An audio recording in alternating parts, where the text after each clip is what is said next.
গীবতের ভয়াবহতা জানার পর চেষ্টা করি দূরে থাকার, কিন্তু কিছুদিন পর আবার গীবত হয়ে যায়। এখন গীবতের তওবা কিভাবে করব, এর থেকে দূরে থাকার উপায় কি? আপনারা গীবত কাকে বলে চিনেন তো? নবী সাল্লাল্লাহু আলাইহি সাল্লাম বলেছেন, আতাদরুনা মাল গীবাহ, তোমরা কি জানো গীবত কাকে বলে? সাহাবীরা বলেছেন নবী সাল্লাল্লাহু আলাইহি সাল্লামকে আল্লাহ এবং তার রাসূল ভালো জানেন। নবী সাল্লাল্লাহু আলাইহি সাল্লাম গীবতের সংজ্ঞা দিচ্ছেন যে গীবত হলো যিকরুকা আখাকা মা ইয়াকরাহুহু, তুমি কারোর পিছনে যদি এমন কিছু বলো যেটা তার সামনে বলে সে মনে কষ্ট পাবে, এর নাম গীবত। এখন একটা মানুষের সামনে বললে সে মনে কষ্ট পাবে, এটা তার পেছনে বলতেছেন, লোকটা এখানে নাই, তার অগোচরে আরেকজনের কাছে বলতেছেন, এটার নামই কি? গীবত। এখন যদি সেই দোষটা তার মধ্যে থাকে তাহলে কি গীবত হবে? কি বলেন? গীবত হবে। আমাদের দেশে যারা গীবত করে সবাই কম বেশি গীবত অনেক সময় হয়ে যায় আমাদের দ্বারা, আল্লাহ আমাদের মাফ করুক। গীবত করার ক্ষেত্রে কিছু লোক আছে যারা গীবত করে, গীবত করার সময় শয়তান তাদেরকে একটা মাসআলা সাপ্লাই করে। কি সাপ্লাই করে? একটা মাসালা। কোন মুফতি সাহেব দেয় না, কে দেয়? শয়তানে। মাসালাটা কি জানেন? মাসালাটা হলো, আপনি যদি বলেন ভাই কারোর পিছনে সমালোচনা করা ঠিক না, ভাই গীবত করা খুব ভয়াবহ গুনাহ, ভাই কোরআনে আল্লাহ তাআলা এটাকে মৃত ভাইয়ের গোশত খাইলে যেরকম অপরাধ, নোংরামি, এটাকে সেরকম বলেছেন, এবং গীবত পরিষ্কার হারাম, আল্লাহ তাআলা নিষেধ করেছেন, আপনি আরেকজনের গীবত করেন না। এটা বললে তখন ওই লোকের শয়তান ওহী করে, শয়তান তার মাথায় দেয় বুদ্ধি, সে তখন জবাব দেয়, দেখেন ভাই আমি যেটা বলতেছি সত্য বলতেছি, আমি কোনো উল্টাপাল্টা মিথ্যা কথা বলতেছি না, আপনি চেক করে দেখেন। সে গীবতের সংজ্ঞা হয়তো জানে না, আর নাহলে শয়তান তার দিয়া এই ভুল মাসালা দেওয়াইছে। আরেকজনের পেছনে আপনি কোনো কথা বললেন যে কথাটা সত্য, কিন্তু তার সামনে বললে সে কষ্ট পাবে, এটা সত্য হওয়া সত্ত্বেও কি হবে? গীবত হবে। আর যদি ডাহা মিথ্যা কথা বলেন আরেকজনের নামে তার পিছনে, তাহলে তো সেটা মিথ্যা অপবাদ, ওটা গীবতের চেয়ে আরো ভয়াবহ। আবার শয়তান আরেকটা মাসালা শিখাই দেয় যারা গীবত করে তাদেরকে, সেটা কি জানেন? সেটা হলো, বলে যে ভাই যদি নিষেধ করে ভাই কারোর পিছনে সমালোচনা করা উচিত না, বলে যে ভাই আমি তার সামনে বলতে পারবো, এরকম ব্যাটাগিরি দেখায় না কিছু লোক, তো বলতে হবে আপনি যদি এত বড় ব্যাটাগিরি দেখানো মানুষ হন তাহলে তার সামনে গিয়ে বলেন, পিছনে কেন বলতেছেন? ইসলাম বলে মানুষের প্রশংসা হবে পেছনে, আর তার ভুল ত্রুটির সমালোচনা হবে তার সামনে। ভালো করে শুনেন, মানুষের প্রশংসা করতে হবে পিছনে না সামনে? পিছনে। সামনে প্রশংসা করা যাবে। এইটা যেই মাহফিলে বসে বলতেছি, এই মাহফিলের স্টেজেই হয়তোবা আমার নামার আগে খুব একটা বলে নেয় আজকে, বিভিন্ন মাহফিলে যেটা হয় যে বক্তারে বসায় রেখা পোস্টারে 5 মাইল লম্বা তার প্রশংসা লেখে, আছে না নাই? আলেম কুলের শিরোনবী বনি, কামেলে মোকাম্মাল, অমুকে তমুক, 3 মাইল লম্বা প্রশংসা লেখে। শুধু লিখলে হইতো, ওখানে আবার হুজুরের বসায় বসায় পাম্পটি দেয়, আছে না নাই? কি ওয়াজ মাহফিল এগুলা? এই ওয়াজ মাহফিল থেকে মানুষ কি ইসলাম শিখবে যে ওয়াজ মাহফিলে ইসলাম নষ্ট করা হয়, ধ্বংস করা হয়? মানুষের সামনে প্রশংসা করা পরিষ্কারভাবে হাদিসে নিষেধ। কারণ বসে বসে প্রশংসা শুনলে যে কোনো মানুষ কি করে? ফুলে। কি হয়? ফুললে বেশি অহংকারী হয়ে যায়, সে ধরাকে সরা জ্ঞান করে, সে মানুষকে মানুষ মনে করে না। এটা মানুষের প্রত্যেকটা মানুষের ভিতরে হয় কম বেশি। আপনি যদি বলেন না আমারে বাতাসে ধরে না, আপনি এটা ভাব নিছেন। বাতাসে ধরে না এমন কোনো মানুষ নাই। আপনি বলবেন রেলের চাক্কা আমি হাওয়া দিয়া লাভ নাই, এটা মুখের কথা। প্রত্যেকটা মানুষ সামনে প্রশংসা শুনলে তার ভিতরে কি আসে? অহংকার। এই জন্য এটা নিষেধ ইসলামে। ইসলাম বলে প্রশংসা করবা পেছনে, লোকটা এখানে নাই তখন বলতে হবে আপনারা জানেন উনি কত ভালো মানুষ, উনি কোন যোগ্য মানুষ, এগুলো সব বলতে হবে তার পেছনে। আর বদনাম থাকলে, দোষ থাকলে সেটা বলতে হবে কি?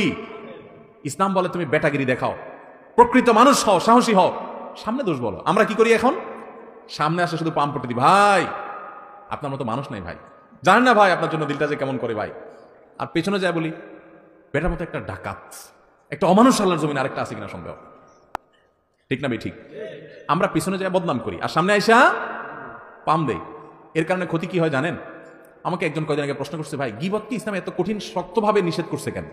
একটা মানুষের গীবত করছে, কারণ মারা নাই তো, এমন কোনো ক্ষতি করে নাই, তাহলে ইসলামে এত কঠিন ভাবে যে মৃত মানুষের গোশত খাওয়ার চাইতে জঘন্য অপরাধ বলেছে বা গোশত খাওয়ার মতো বলেছে, এটা কিভাবে হয়? তো আমি বললাম দেখেন, একটা সমাজ স্থিতিশীল থাকুক, সুন্দর থাকুক, সুখী থাকুক, ইসলাম সেটা চায়।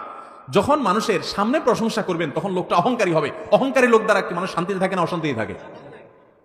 এই জন্য ইসলাম বলে সামনে প্রশংসা করে কাউকে অহংকারী বানায়ও না, লোকটার ক্ষতি করিও না। লোকটাকে অহংকারী বানালে সে অহংকারের কারণে আরেকজনকে ছোট মনে করবে, সমাজে অশান্তি হবে। লোকটার প্রশংসা যদি তার পেছনে করো তাহলে লাভ হবে কি? এলাকার সব মানুষ, উনি এখানে নাই, আমরা সবাই বলতেছি জানেন উনি কত ভালো মানুষ, আপনারা অনেকে জানেন না উনি তাহাজ্জুদের নামাজ পড়ে, উনি মিথ্যা বলেন না, উনি অনেক লোভ লালসা ছেড়ে দেন, উনি আল্লাহকে অনেক ভয় করেন, উনি সততার উপরে চলেন, উনি অনেক লোভ থাকা সত্ত্বেও অন্যায়ের কাছে মাথা নত করেন না। এই কথাগুলো যখন আমরা ওনার অগোচরে বলবো, উনি এখানে নাই, তখন আপনারা সবাই চিন্তা করবেন তাহলে আমার এলাকার অমুক লোকটা সে এত ভালো, তাহলে তার প্রতি আপনার সুধারণা তৈরি হবে, তার প্রতি আপনার ভালোবাসা তৈরি হবে, সামাজিক সম্প্রীতি তৈরি হবে কি হবে না? এই জন্য ইসলাম বলে প্রশংসা করবা পেছনে, আর সামনে সমালোচনা করবা। সামনে সমালোচনা করতেও আবার ইসলাম বলে এমন ভাবে সমালোচনা করবা না যে সে তোমার নাকশা উল্টে দেয়। এখন আজকে আমার থেকে মাসালা শুনে গিয়া কালকে যায় শুরু করেন, সামনে গিয়া ভাই আপনার চরিত্রটা ভালো না ভাই, এরপর যে একটা বক্সিং খেয়ে আসে আমার কোয়েন হুজুর আপনার মাসালা শুনে মার খেয়ে আসে।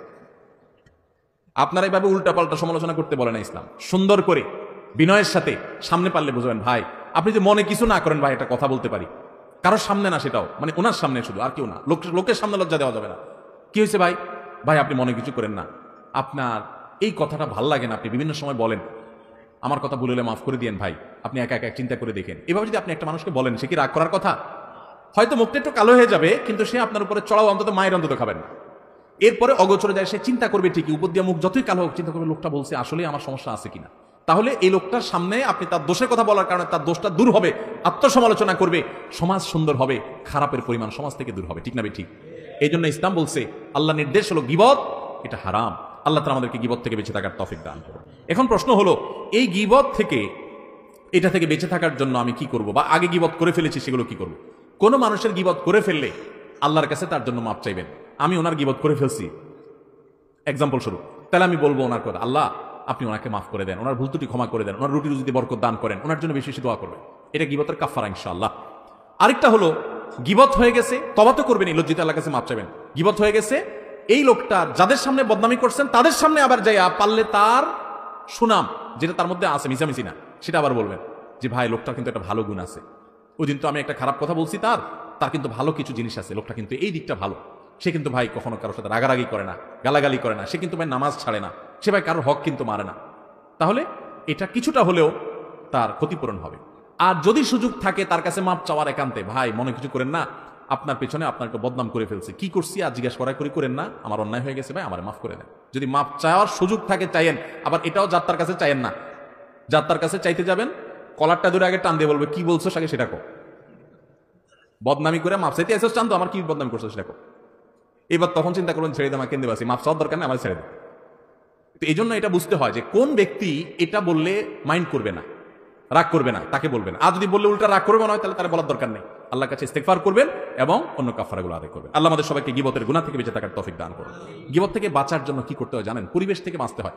আমি যখন মাদ্রাসা পড়ি, অনেক ছোট ছিলাম, দায়ী গজায় নাই তখনও, চট্টগ্রামে হাটাজারি মাদ্রাসায় পড়ি। আমার মনে আছে আমার এক ছাত্র ভাই ছিলেন কুমিল্লা বাড়ি, নাম আব্দুল কাইয়ুম, জানি না কোথায় আছে কি করে, কোনো যোগাযোগ নাই, কিন্তু আমার খুব কাছের ছাত্র ভাই ছিলেন, একই ক্লাসে আমরা পড়তাম। তো আমার সে ক্লাসমেটটা খুব মুত্তাকি পরহেজগার ছিল, অনেক বেশি মুত্তাকি পরহেজগার। এ আল্লাহর বান্দা, আমার এখনো মনে আছে যে ছাত্রদের মধ্যে দুই চারজন একসাথে হইলে আরেকটা ছাত্রের ব্যাপারে অনেক সময় সমালোচনা হয়, গীবত হয়। কারণ গীবতটা তো শয়তান এখন আমাদের কাছে ঘি ভাত করে দিছে। গীবত এখন কি হয়ে গেছে? ঘি ভাত। ঘি ভাত, গরম ভাত আর ঘি যেরকম টেস্ট হয় না, গীবত করতে ওইরকম টেস্ট লাগে। গীবত না করলে আমাদের ভালোই লাগে না, মজলিস জমেই না। মানে কয়েকজন দুইজন আছেন, তাহলে 3 নম্বরটা নিয়ে খোঁচাখুচি না করলে আমাদের ভালো, শয়তান এরকম করে ফেলছেন আমাদের কাছে। তো আমাদের মধ্যে কখনো কোনো বন্ধুকে নিয়ে, কোনো ক্লাসমেটকে নিয়ে, কোনো টিচারকে নিয়ে, কোনো স্টাফকে নিয়ে বা কাউকে নিয়ে যদি সমালোচনা হতো, আমি প্রায় সময় দেখতাম যে আমার সেই ছাত্র ভাই, আমার সেই ক্লাসমেট ভাই আব্দুল কাইয়ুম ভাই, উনি ওই মজলিসে স্টেট প্রতিবাদ করতেন। বন্ধু বান্ধব বলতেন দেখেন আপনারা মানুষের পেছনে সমালোচনা বন্ধ করেন, না হলে আমি উঠে যাব। বন্ধ যদি করতো তো ভালো, না করলে সে কানে হাত দিয়ে উঠে চলে যেত এবং প্রায় দিন এই কাজটা করত। তখন আমার মধ্যে এক ধরনের প্রেরণা জাগ্রত হতো যে মাশাআল্লাহ হারাম থেকে বাঁচার জন্য কত চেষ্টা। তো যে ভাই প্রশ্ন করেছেন, এবং যারা অনেকে গীবত করা যেরকম গুনাহ, গীবত শোনাটাও গুনাহ। এই জন্য যে মজলিসে থাকবেন, গীবত শুরু হলে সেখান থেকে সরে যাবেন, পারলে সেখানে গীবত বন্ধ করবেন, আর না হলে নিজে সরে যাবেন, শুনবেন না। ভাইরে আমলনামা বরবাদ হয়ে যাচ্ছে। কিয়ামতের ময়দানে যখন দেখবেন হাজার হাজার গীবতের মামলার আসামি, একটা গীবতের বিচার হওয়া ছাড়া পাও নাড়াতে পারবেন না ভাই, সেদিন আফসোস করবেন। আল্লাহর কসম, একটা গীবতের গুনাহ আমলনামা থেকে মুছতে পারবেন না। কিন্তু দুনিয়াতে এখনো সুযোগ আছে। আসুন আমরা প্রতিজ্ঞা করি, আমরা সমাজটাকে সুন্দর করি, আমরা কোনো মানুষের পেছনে সমালোচনা করব না, সমালোচনা শুনবো না। আল্লাহ আমাদের সবাইকে তৌফিক দান করুন।